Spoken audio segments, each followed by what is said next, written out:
Hi, I'm Meera Remani, coach and mentor to leaders and teams.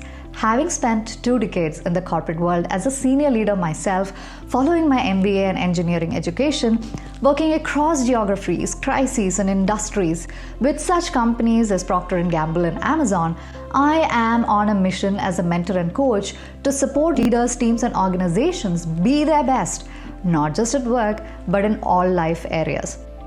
You desire more peace and calm in your life. What can you do about that? Hi there. Today I want to talk about stress and anxiety, something we've all experienced in our lives.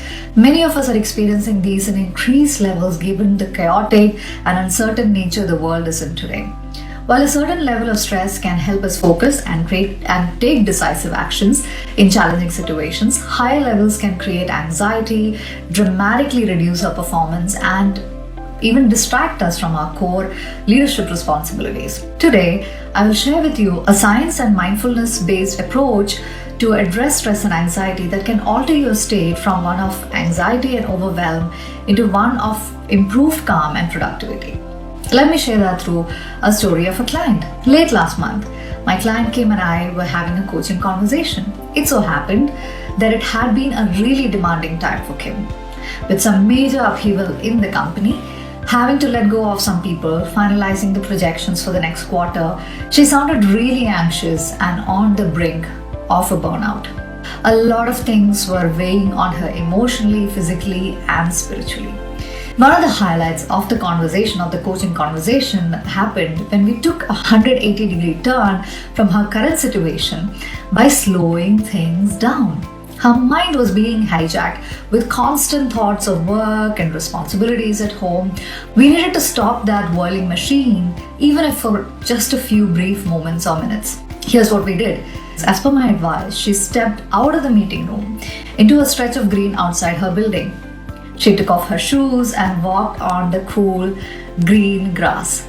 I asked her to describe what she was seeing, hearing, smelling, and even touching. She described the blue skies, the birds in the air. She could see dogs playing in front of her, children were laughing all around her. As she described her surroundings, her breathing relaxed, and I could sense her calm down.